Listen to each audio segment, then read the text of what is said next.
Welcome back to Change Ed. Change Ed. Your number one rated education podcast for all educators, which is literally everyone in the world, right? We're all educating each other. We're learning from each other. So all human beings, all people in the world, tune in to this podcast. I am your favoriteest host, Andrew Kuhn, education consultant from Montgomery County Intermediate Unit. And here with me, it's Patrice Semichek, and I thought we weren't doing titles anymore from Montgomery County Intermediate Unit.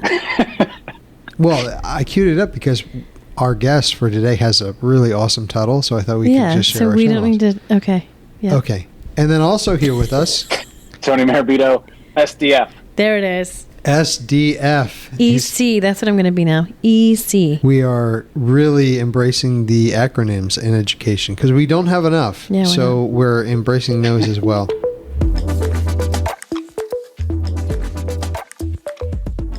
Here with us today is a special guest from Amplify, a very, very busy individual because he's doing so many great things out there in the world. Janise Lane, welcome. Thanks for having me. I'm super excited to be with you.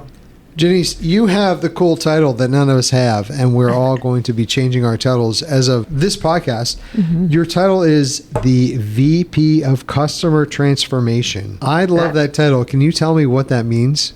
Sure. It is a very cool title. It is a new role for me in Amplify and super excited to really understand our work from the customer lens. So spending time in schools, with districts, with teachers, with leaders, really understanding how our products land with folks, as well as understanding the implementation work that has to happen in districts to get to outcomes. So it's really not only a cool title, it's a cool job because I get to spend time talking to folks, investigating, learning alongside, as well as guiding. Nice. And we get to play around with lots of things like implementation science, change management, as well as improvement science to really understand how to get to our best outcomes. That sounds like a really fun, relationship-oriented job. You get to really work with people, and it's about something we talk about a lot on this podcast, about the process, not the product, and how do we move things along. But you said the magic word for the podcast, which was change management, something we've had conversations with you about. But for our Change Ed Nation, what is change management? One of my favorite things to talk about. It is everything. I think change management really is understanding the practice, the process, and the people when change occurs. So, what are the principles, the strategies that we bring forward to really understand that change, a lot of times change has a bad rap that people say everybody hates change. Mm-hmm. It's not really that people hate change. It's the idea of what is the process that we bring change forward in. So change management to me is really understanding that there is a science behind change and how we bring folks to that looks very different when we have to think about the multiple characteristics. Often leaders in different organizations, whether it's education or business, we focus on problems. We spend a lot of our time really centered on the problem versus really thinking about process of what we're trying to bring about in that change or in that development. I think it is a unique and it's a messy place to dig around in, but it's where the work really happens. So it's the best place to dig and to really think about a clear instructional vision and strategy and plan to get to the end point of what you're striving for. So how did you get interested? You said this is a relatively new role for you. So is that part of your previous role, or is that something that you were just interested in and became passionate and therefore it led into a job?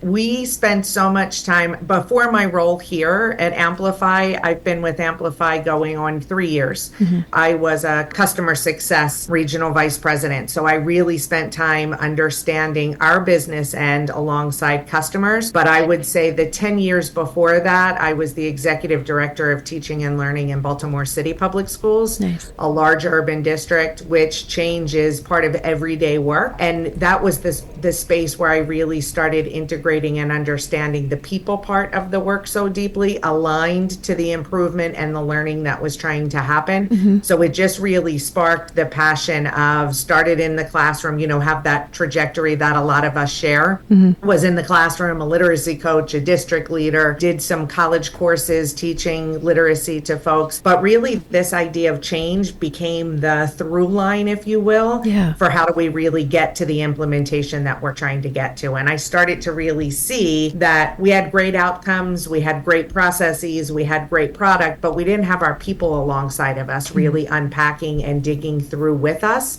to understand what that felt like. And it was so different for every single person. Some people, you meet and the change is crippling for them, where they stop and say, I don't know how to move forward. This is what I was defined as earlier. And then you meet people who are like a little more laid back around it. I'll take the change and see what happens. And then you have some of those folks who are like, bring on change. I love it, right? Bring me forward. So really understanding that kind of momentum of people and really trying to understand how do you support people at the same time that you're trying to get to your outcomes was what led me to this role now.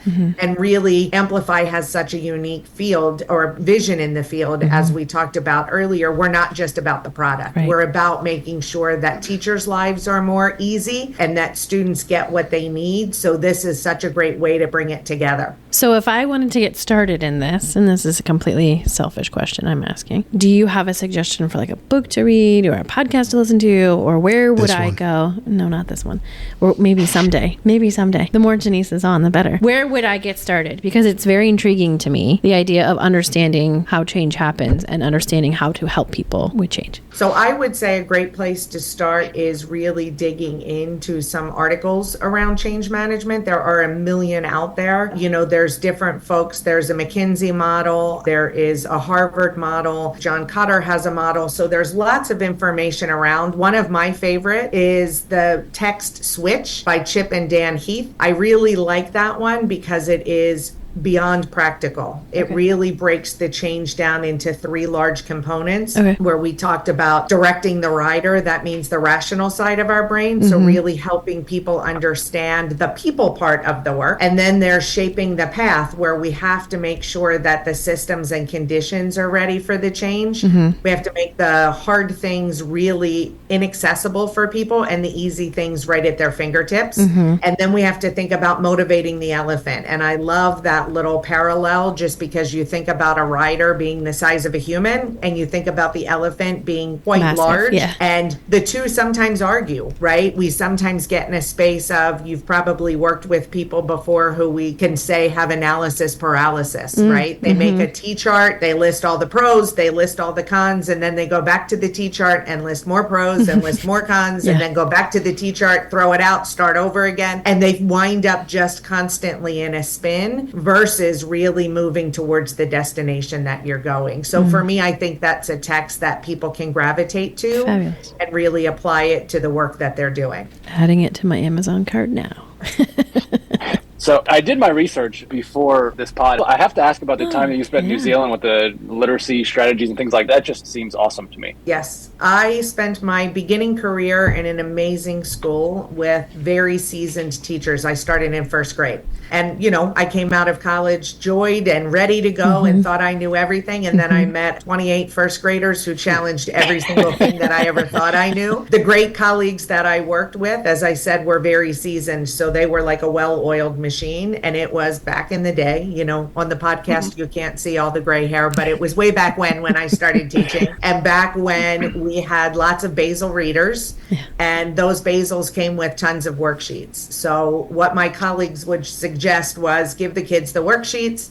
I would give the kids my worksheets. I would take them home. We all had the big LL Bean nice teacher bag. Yeah, we did. I had a bag full of dittos that had lots of red X's, and I kept saying, I don't know how this works. The kids we're teaching, we're working hard, they're not getting it. So I was afforded the opportunity to go to New Zealand and study literacy and early literacy. And so one of those cool things was really, again, about the people and the practice that they had. They had some really amazing features where they would do things like a morning tea. All the kids would go outside to play, and you would think all the teachers would run to the coffee room. All the teachers came together and started talking about problems of practice, started talking about struggles that students might have. So if I taught in second grade, I might talk to the first grade teacher. So there was just a ton of collaboration happening, as well as a guiding principle around what they believed how students learn to read. So it was this opportunity to really see in action a system that works designated the way it was designed. So often we hear about things where,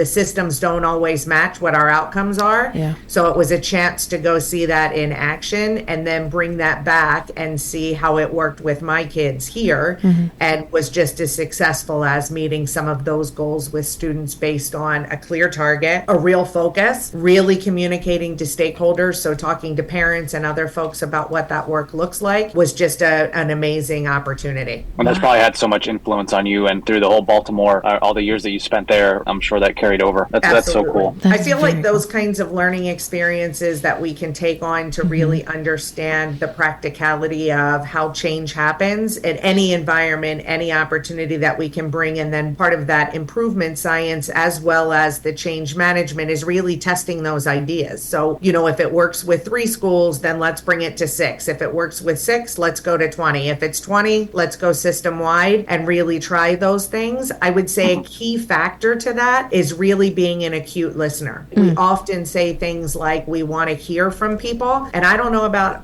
all 3 of you, but there's no survey that I ever open like, ooh, I get to do a survey today, right? My gosh. Definitely not. We so often think about surveys, and the first question that automatically comes to people's mind is, can I really be honest? Are they really able to track this? What can I share? So we often say that surveys are a way, and don't get me wrong, we want to definitely do surveys, but that's one layer that we can do with folks. We need to be out having deep conversations, empathy interviews, really talking to folks to truly understand what are their successes and what are their struggles. Because quite honestly, we learn more from our struggles and being able to target what our next steps are moving forward. So you've had all these amazing experiences, and I'm sure that you've been a leader in all of these areas that you've worked in. You mentioned earlier to motivate the elephant in the room. What is the biggest holdup when it comes to change in these large districts? What do you see, and then how do you help districts overcome? So I think one of the things that really stands out there is the why behind the change. Often folks that are owning the change are at a different level than the teaching force or other folks, right? Sometimes it happens at a cabinet level, sometimes it happens at an executive level, but the change happens for a reason, and folks really need to understand why the change is coming. And again, that is full transparency. How do we share that message? How do we articulate that and make sure that we're saying it over and over and over again? Often when we talk about change, we move and we say it one time and think, we told them, they've got it, it's over. But really being clear with what the change is, why the need for change is there, right? Being able to pull from, people need to see it and feel it in order to change. So the good part about us, or one of the best parts about us being in education, is that we're people driven. So we're usually centered on students. And when we can look at students either not meeting the trajectories that are set before them or not reaching their fullest potential, sometimes that ties into academic achievement, and we can look at those numbers. When we talk about that, we have to make sure that we understand the connections between them. Our teachers work harder than anybody, so do our school leaders. So a lot of times it is taking a step backwards to figure out where is that miss. In Baltimore, quite frankly, what it was for us when there was a change to Common Core, we had developed our own curriculum and we did a really great job. We had people really invested, but we did a really great job at grade 1 or a really great job at grade 3. We didn't really turn in that trajectory of what does it look like from first to third grade. So we were honest with folks, and when we said the time, we said it's our issue. We're actually creating the inequities and the gaps for students by not having a solid curriculum, which brought about some of this change around how do we bring curriculum forward. The other piece I would say is a lot of times there isn't a clear plan for the change. And when that happens, the elephant's a big guy to move, right? He gets exhausted. The rider's trying to direct in one direction, the elephant's trying to go in another, or the elephant's been down so many pathways that they're just exhausted. So we have to think about all of those pieces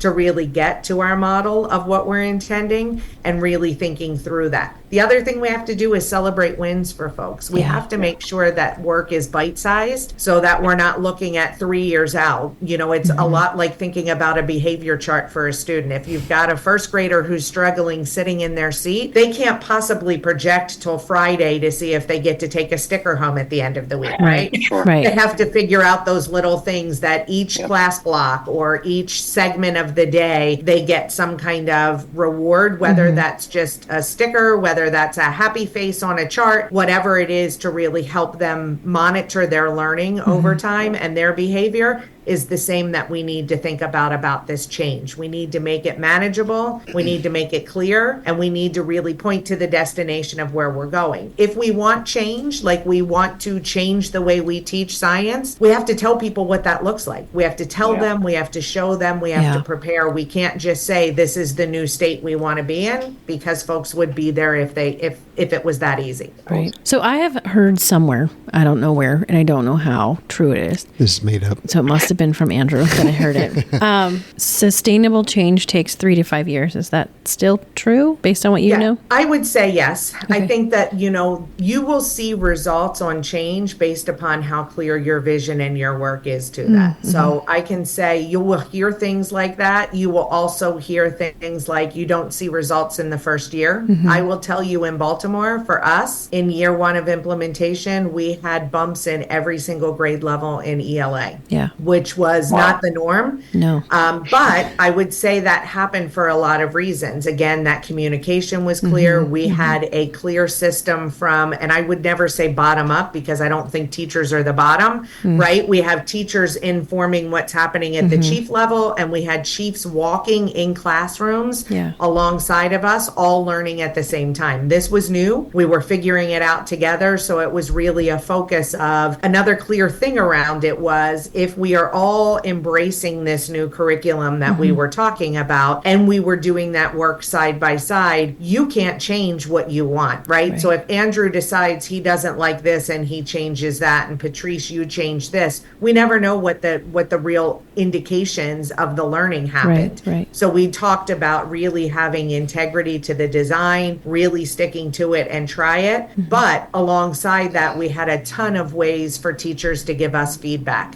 Beyond those learning walks, we had feedback forums, we did have surveys, we were in classrooms, so that we could listen when we knew it could have been something we did wrong, like provide not enough guidance around X, so we could switch that. Or teachers would say, we really don't understand why, and then we would do PD around whatever that component was that they identified. So really making sure that transparency is there. So how do you then, knowing that change does take a while, and you just said that if I know that I need time, how do you create space for the time for the change? Because it is a rather large shift, while still providing those little bite-sized pieces. Did you have a collective that came together and said, okay, we know we need this big shift, and kind of like backwards design it? How did you go about building the framework and the system to move people forward? It's super complex in the sense of you just need all of the multiple pieces together.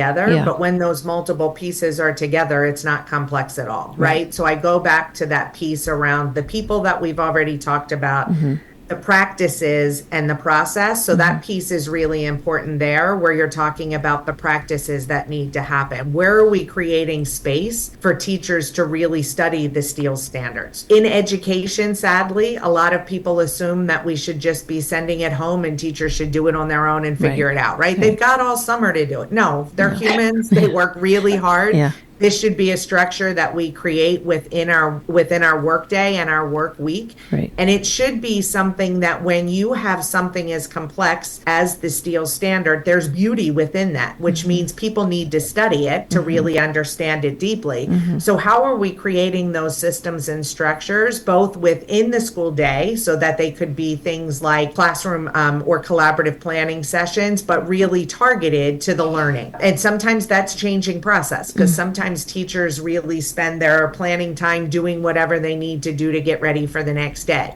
But maybe there's one day a week that you set aside that there's more scripted, unpacking of the standards to really study that. Or there's time for teachers to practice lessons together in a grade level or in a fishbowl, or there's opportunities to bring teachers to other teachers' classrooms. I think one of the great things we had in Baltimore, we did have a literacy focused team along with some of our partners that were in the work to really focus in on our plan. And one of the things that happened out of that was we were able to elevate a lot of the bright stories that teachers that were embracing the curriculum and really seeing a change with students, they took to social media. We used them during PD to video, a 3-minute clip to share that work, and really teachers listen to teachers, school leaders listen to school leaders. So really creating that space and time. So I think it's about creating those processes as well as the practices that you want people to use, and again, making them really easy for people to access.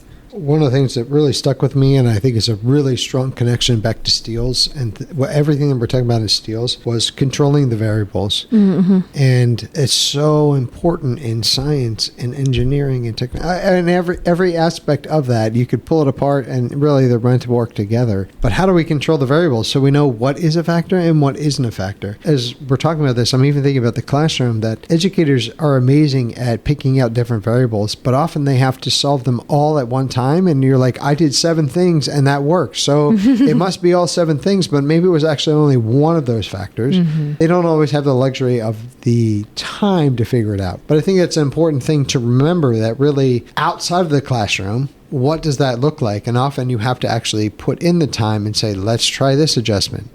It's had some effects, but not what we were looking for. Now let's try this next adjustment. So time doesn't always operate the same way in the classroom as it might in the rest of the world. Not that time doesn't go fast everywhere, but what does that look like, and how do we set up our students to have that thought process and that reality? Because the crucial impact of time is different in a classroom than it might be outside in the real world. Absolutely. I think that's a critical point, right? And the other part of that is you don't want to waste anyone's time, especially students' time. As they're, in 9th grade, that's their time they need to cover content and learn. Right. So I think those ideas, again, fit in that service space of how are we studying what we're doing? And if we're bringing 7 things to teachers at a time, it's too many. Yeah. How do we take, 3 to 5 things that are on our hand that we can name we're focusing on, and we can measure and monitor and support? We don't want to walk in with a checklist and say, oops, you're not on pace, that's it, I'm going to write you up. We want to talk about what are we working on and how do we do that together. So I think your through line here is really important. That change is the learning and learning is the change. So how do we bring both of those together every day and create those systems? And from the work that I've seen and been involved in with you all, this is a focus of what you're trying to do, is bring that knowledge to teachers and to leaders and create the time and space for them to make sense of all of that. And to that point, what an amazing transition you just offered me. Yeah, that was good. That was very good. Boom, there's the title. we are changing the way that we offer professional development and professional learning by offering this micro PD that creates conversations. Literally, the purpose is to create conversations so people have a common space to come to, and then they can go and have dialogue to talk about it. And I think one of the things that we're going to have to change is that we can't say we're a 15-minute-ish podcast, because we have conversations like this. It's like, I don't want to end it. I could talk to her for days. We don't want to stop talking to you. So we have to have you back on the show. Yes. And we'd love to keep the conversation going and keep encouraging the change, because it's not just a one-time conversation. It's something we want to continue on. Janise, is there anything, and I'm sure there's a lot of things, but is there anything as it relates to what we've specifically talked about that you would like to share? Like that, the period at the end of the conversation, or just here's the important thing that stuck out to you as a reminder, is our second to last final thought. Because I have one based off everything you said. I'm going to try to wrap it up. Of course you do. I would just say, trust yourself and trust the process, and just make sure that you share your voice, because that's the only way that change is going to happen.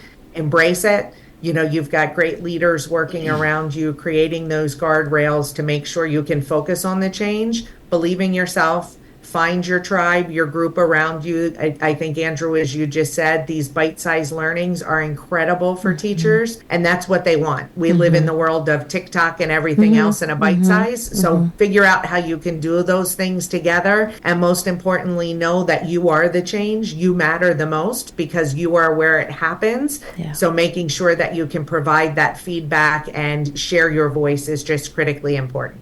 Man, that was really good. Maybe you just leave it. Maybe I think you just. I'm curious to see. I'm actually a little curious to hear what the final thoughts going to be when she literally put like the biggest period at the end of all that? I felt so good about mine until you said, you are the change. And I'm like, oh my gosh, I got nothing. Thank you so much, Janise. I'm sorry about that. Don't be sorry ever. I'm going to change what I said earlier. This is now the last time you'll be on the show. You can Somehow this recording will be deleted, right? Yeah. It'll be just me saying, you are the change. Here's what I took away from this is that, and this is not an unknown thing, but change is the only consistent thing. It's the only constant that we have. And something that you said really resonated with me is change is part of everyday work. And it's part of everyday life. It's everywhere we go. We also talk about that when it comes to steels and phenomenon. Phenomenon is everywhere, so is change. They're almost cousins, right? You see them everywhere. And sometimes they're part of each other. The phenomenon is part of the change and vice versa. So it sounds like there's different realities that we all have to face in this process. And that's either that we can fight the change or we can embrace the change and be part of the change. And realistically, we're going to be part of it either way. It just depends on how we go into it. And that was a question I didn't get to ask that I'd love to have you back on and dive more into that. As I imagine there are different models for how we embrace change as individuals and then collectively as a group. But here's my final thought.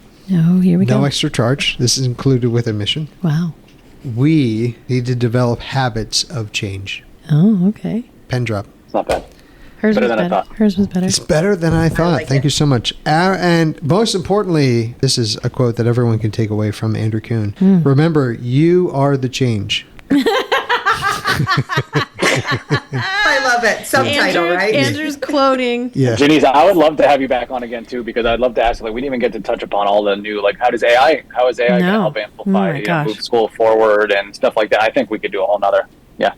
14 In your busy podcasts. schedule, maybe you can fit us in. But I'd be honored to join you again. This has been great. Great. Well, thank you, Janise. Thank you for Awesome. coming on. And thank you for tuning in and listening as always. Remember to like, subscribe, do all those things. What do? You subscribe? You like? Yeah, you subscribe.